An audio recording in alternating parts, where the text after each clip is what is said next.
So how do you live the ritual? How do you live our values? Today, that's what Father Fulco will be talking to us about how to do that, how to live the ritual. Scholar, teacher, mentor, and brother are among the titles that Father Bill Fulco has had over his decades-long career. Most recently, Father Fulco retired from his role as the National Endowment for the Humanities Chair of Ancient Mediterranean Studies at the Loyola Marymount University. Father Fulco was in this role for nearly 20 years and had a broad range of academic responsibilities. Father Fulco taught courses ranging from God and the world of ancient Israel to ancient religions to music, culture, and ancient Palestine, all across the board. And he wasn't just limited to the classroom setting either. Father Fulco traveled the world to explore these subjects, and he set up archaeological experiences for his students in Europe and the Middle East.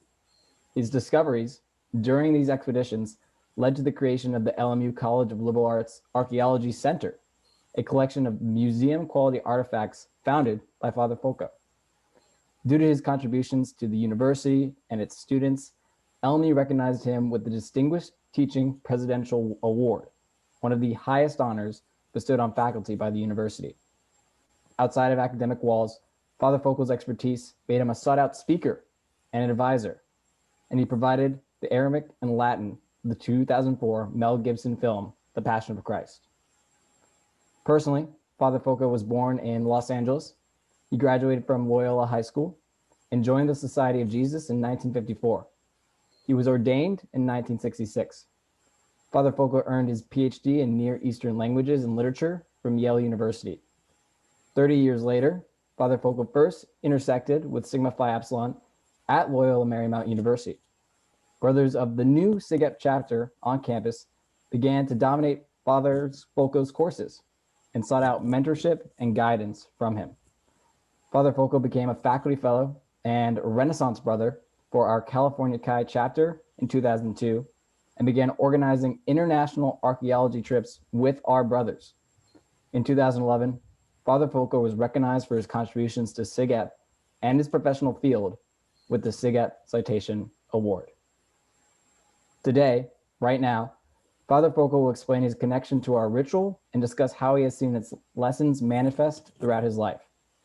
Father Fulco, the next 30 minutes are yours to share insight and advice for our chaplains, and we're going to have the last 10 minutes of that for question and answers. But the floor is now yours. Good, thank you very much. There's so many people on board. I think I keep ending up on the top row if you're looking for me. Oh, there I am. Hum baby. SIGEP was new to me. I'd never been in a fraternity. I knew nothing about fraternities. About 20 years ago, they asked me to be the faculty moderator for the fraternity. They simply needed somebody. You know? So I got to know the guys, but I was tremendously impressed at the time with how they cared for one another. And I was really turned on by that. And I started going to everything I could. I mean, as an outsider, I couldn't go to everything. I couldn't go to all the chapter meetings or stay for all the chapter meetings. But then they asked me to be a member, as a Renaissance member. And since then, it's been a love affair for me. So I've gotten very close to the guys, and I've had the opportunity because of my teaching and living at the university, where all the guys live in very close proximity as well, to really get to know them.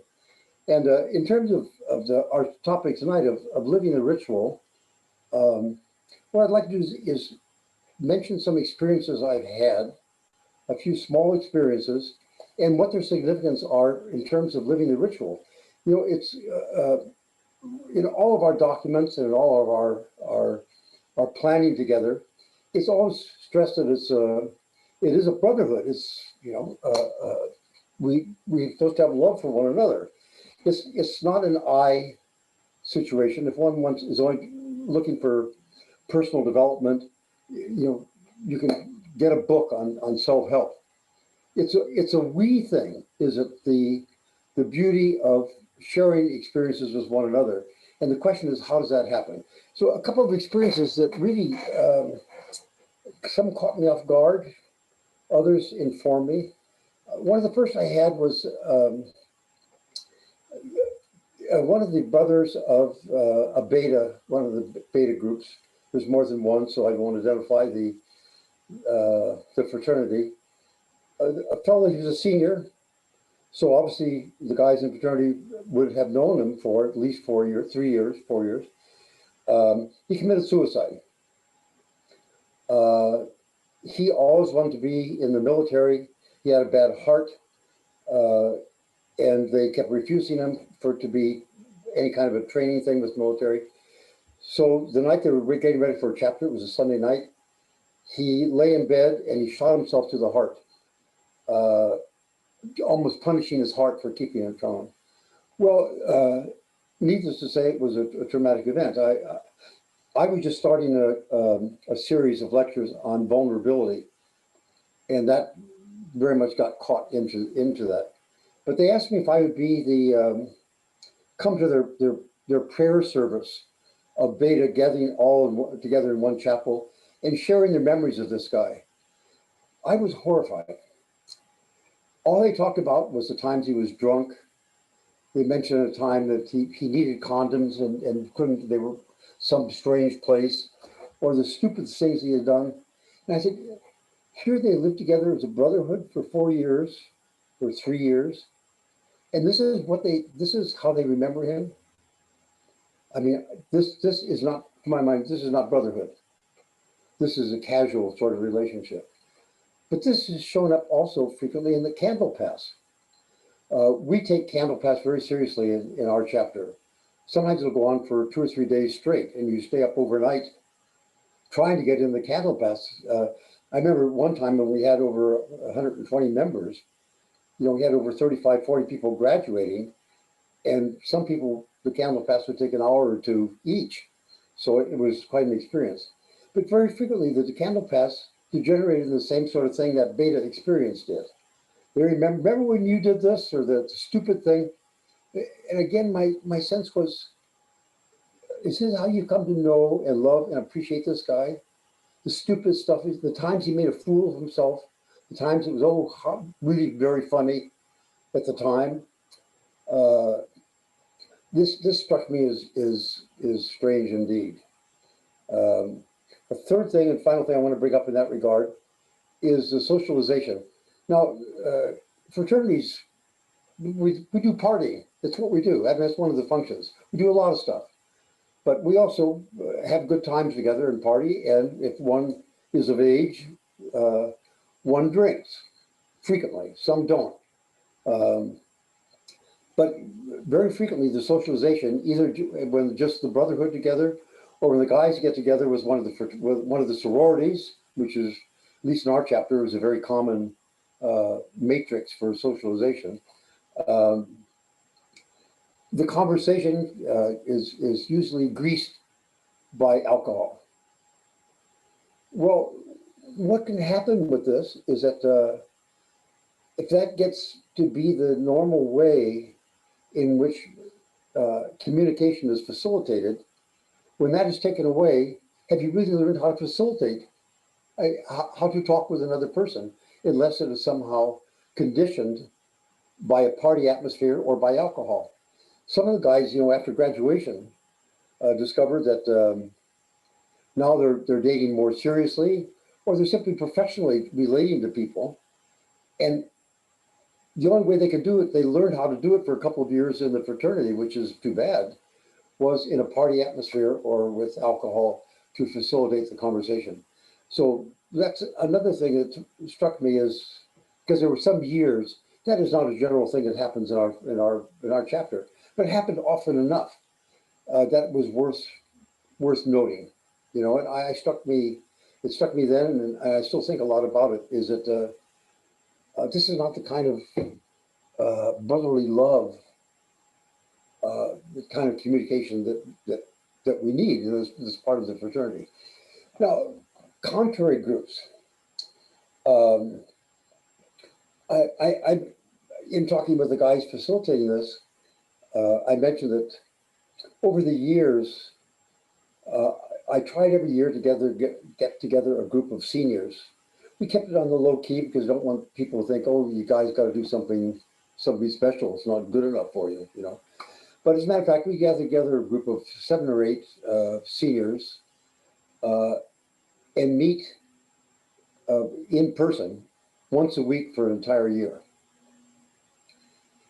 And when you start doing that, you may start out reserved and kind of protecting yourself, but eventually you start talking and you start revealing yourself, and sometimes you end up in arguing with one another.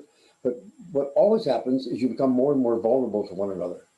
As you become more and more vulnerable to one another, you become more open, and you begin to communicate on a deep level that is tremendous. It's my experience over the years. The guys who have met together in such a group stay together as such a in this very tight bonding. And I participated in so many weddings and baptisms and so on over the last several years. Every one of them ends up being a reunion. You know, one of them was in Park City, Utah, which was expensive and impossible to get to. But the guys got there, 50 of them got there, showing how closely they had bonded. But the core of the whole thing, and everybody who was in the marriage party had been one of those small groups. So that kind of bonding struck me as really quite extraordinary and worthwhile. This is real community. This is real brotherhood. Something else that's happened is that in the around 2013, in fact, it was exactly 2013, so I'll never forget the date. I had 2 major surgeries. I had cancer of the eye and kidney cancer. I ended up half blind, and I couldn't teach for a year. So what I did is I did teach anyway. I said I'm going to have a seminar with some of the SIGAP guys. So I started a class, kind of a discussion class where everybody shared equally, called Finding the Giant Within. Where do you find your self-identification? Who are you? And by what criteria do you judge who you are? Well, we met over in the Jesuit residence in a small room. I believe we had about 10 or 12 in the group. Pretty soon, when you start sharing on that level, you find out things that you never would have expected. Of some guys have been incredibly lonely, but you know, as men, we don't admit we're lonely. Even in the fraternity, you know, if guys aren't lonely sometimes, there's something wrong. We frequently are stuck by ourselves, or misunderstood or suffered. The guys start sharing on that level. And one guy that we all thought was the pinnacle of success, everything was going right for him. He said he'd been living out of his car for the last 2 years. He was kicked out of his home by his parents. We never knew that. Well, he was able to share what he had been through with that experience. And this, to my mind, this is a kind of brotherhood where you can begin to share on that level. And I think anything that the president, with the whole fraternity, especially the E-board, but particularly the president, and by all means the chaplain, who have the influence, set the tone for the chapter. That if they can, the more they can foster communication on a deep level like this, the more they're building brotherhood, and the more it becomes a lifetime of experience for the guys in the chapter, and it's just incredibly worthwhile. I've talked longer than I thought I would. Let me open it up if anybody would like to discuss or kick it around. Always happy to field anything if you. If anyone has any, go ahead. I got one question. So I come from a pretty large fraternity, and one of the things I've been battling with is being close with every single person. I feel like it's a huge time investment, and I also want these conversations to have some weight on the person I'm conversating with. I'm not really the one for small talk. I could never do small talk. I'm more of a deep type of talker, I guess you would say. Well, you know, one context in which we found it very helpful is that is simply inviting somebody out for something as simple as a burger, telling somebody very honestly, I'd really like to talk with somebody. Can we just go out and get a burger or a Coke or something? And I found that the guys are thrilled when they discover that somebody actually wants to confide in them. So sometimes it's a very welcome thing when somebody just gets tired of small talk and actually wants to sit down and have a genuine human encounter. But I think that's little things like that actually pay off. Thank you. I got a question real quick. My name is Jace. I'm from Nevada Alpha, University of Nevada, Reno. How do you, when you're doing group work, be able to create that space where people can be open and have that dialogue to where they can be vulnerable and have those conversations with each other as a chapter? Because with small group, it's easier, but as like when you come together as a massive chapter, how do you have events like that to where you can foster that type of brotherhood? Yeah, there's a tension, and the tension I see, in which I've also observed, is that the being able, on the one side, being able to have a close relationship with a few people that you can really confide in and share with, and on the bad side, being accused of being a clique, you know, that just you're not universally open. It's a dance we do, and I think the tension is simply there, and I think we have to recognize it, but we have to deal with it. But I think it shouldn't forbid us from having a few close friends in which we can really confide.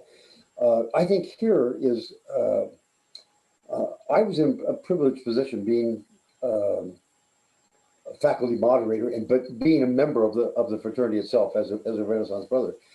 I tend to be very open and honest myself, which broke down communications. I frequently had guys in my office, in fact, all day long usually, and they asked me questions about I'm very self-redeeming. I have nothing to protect, but the guys can be that same way.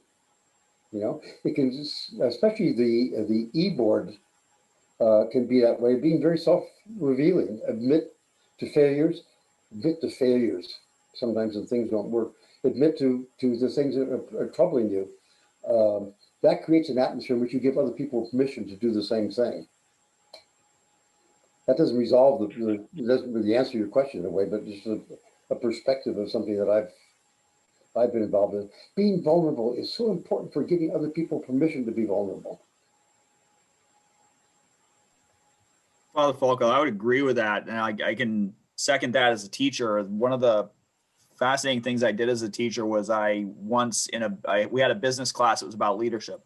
And one of the things that we did was I started a discussion about failure. So I gave this presentation about how you turn failure into success, and just the way that the students reacted to that, because they always expect their teachers like this house on the hill sort of person. It is not that, but it started them having the discussions too. And it was probably one of my most memorable moments as a teacher, was doing that. And I bet when you did it, you revealed your own failures. Absolutely. That was the point. Yeah, me too.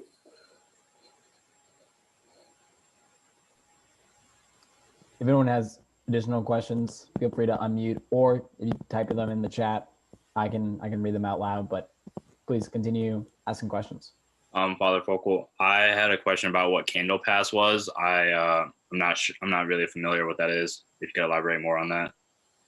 I think it's fairly universal. Does every chapter have a form of Candle Pass? I don't think everybody does it the same way, but there's usually some way of honoring the seniors as they graduate. Oh, okay. Yeah, I know what you're talking about now. Yeah.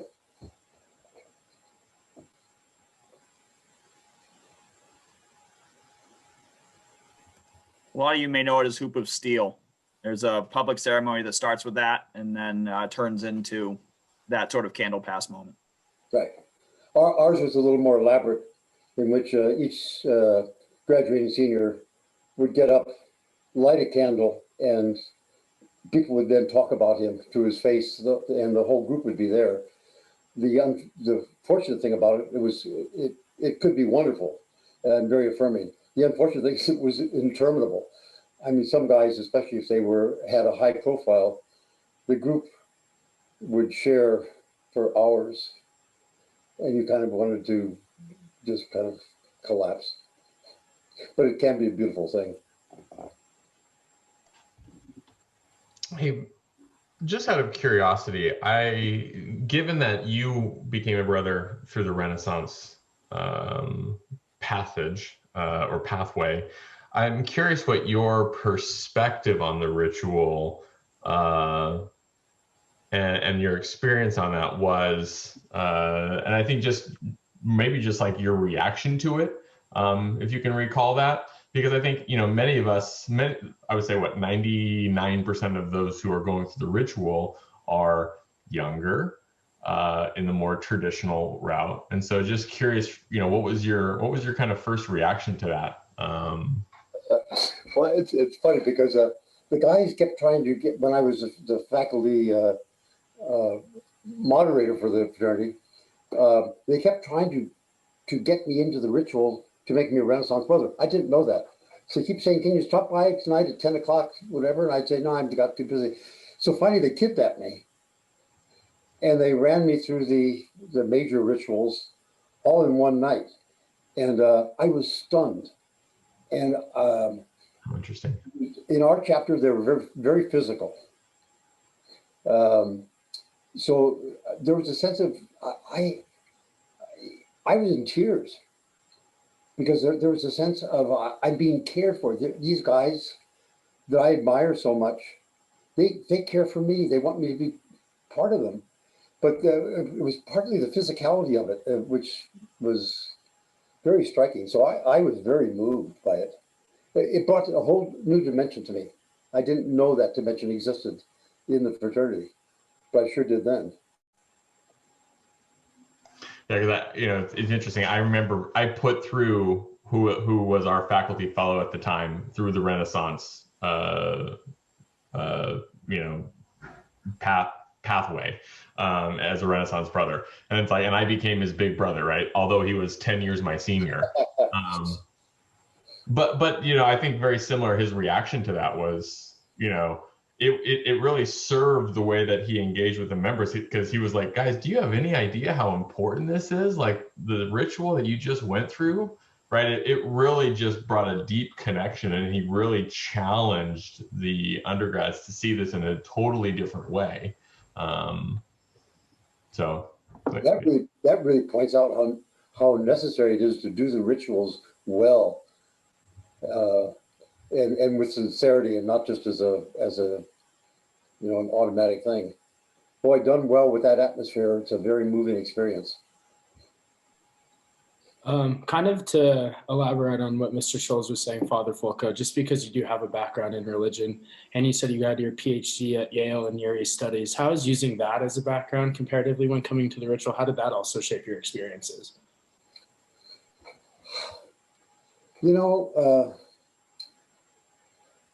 This may seem like a strange thing to say. One of the reasons I think that I've had satisfactory, to me, exciting relationships with so many of the guys is I almost never bring that up. I mean, a lot of the guys, for example, are going through that period when, in order to find out who they are and what their own, quotes, religion or lack thereof is, are through that period, which everybody, normal person, I think most normal people go through, of rebelling against authority and their parents. They want to be themselves. They don't want their parents to define who they are. They have to find out for themselves, which may mean they reject any kind of religious background and training they've had. This is a Catholic university too, Loyola Marymount University. To my mind, that's fine. So that's why I never bring it up. If they bring it up, I'm happy to discuss it, and I'll be very honest with myself, my own problems with theology, with religion, my own journey, my own struggles with faith. But I want them to feel that they are being accepted wherever they are. In terms of, to my mind, academe is, I was studying at the Oriental Institute of the University of Chicago, studying Babylonian of all things, and My professor, who is German, taught in German, unfortunately, and his wife threw a little party for the students who were there. And to get just to start a conversation, I said to her, you know, Lily, your husband is remarkable. He lives and breathes Babylonian. And she looked me right in the eye and says, yes, ever since I have known him, he has been running away from life. Ooh. I said, I'm going to have fun with my academia, with my doctorate at Yale and Chicago and Berkeley and that sort of thing. I'm not going to let it become my life. For some people, it might be the right thing to do. For me, it definitely wasn't. And that really paid off in terms of my relationship with the guys in our chapter. Is that I never flaunted my credentials or my priesthood and so on. My pilgrimage is no better than anybody else's, including theirs. And I really wanted them to know that where they are is just fine. It's just fine. Long answer to a short question. My apologies. No, that was fantastic. Thanks a lot. I just thought it was interesting to get your perspective on that, especially with SIGEP being based on Christian values, with Carter Ashton Jenkins being like going to ministry school, and so seeing your perspective on that was really enlightening. Thank you very much. No, thank you.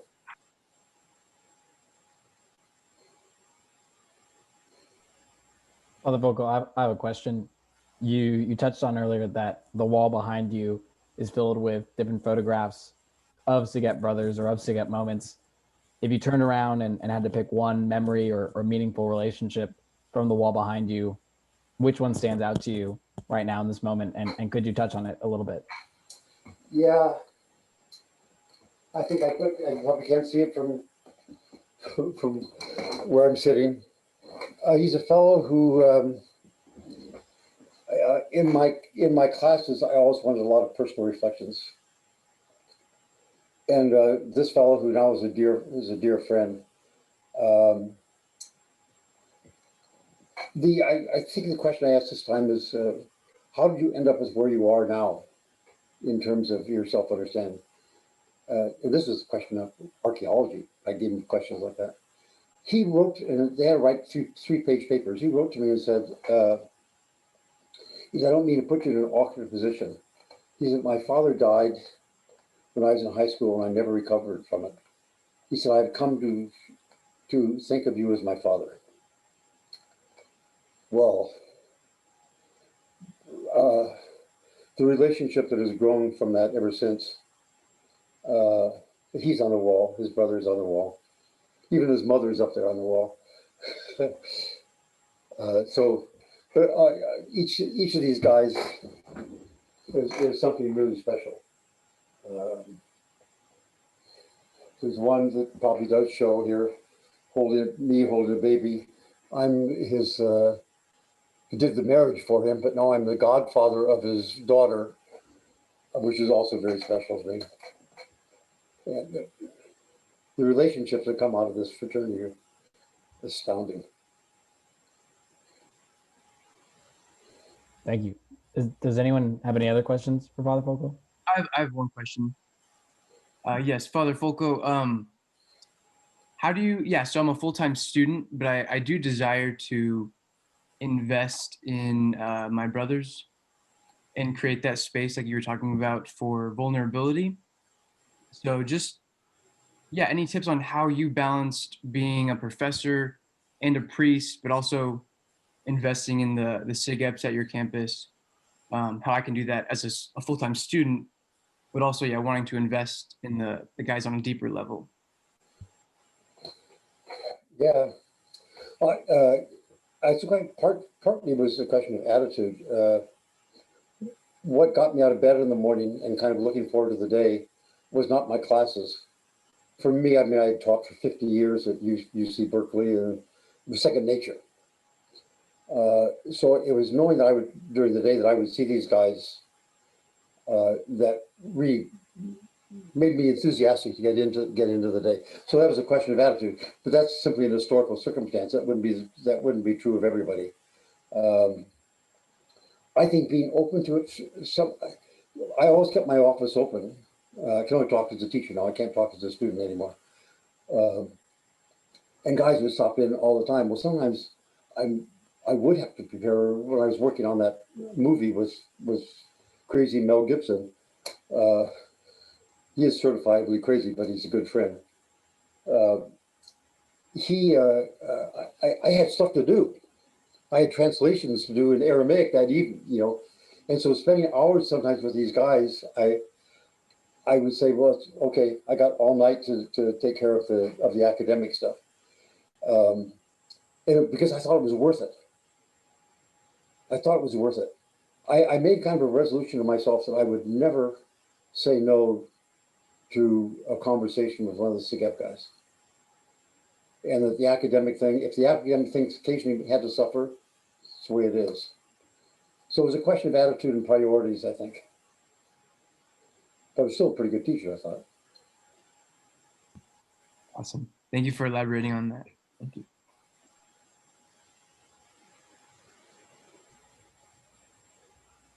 Noch etwas? Any last questions? Okay. Thank you so much, Father Fulco, for all your stories and all your wisdom that you've given us here today.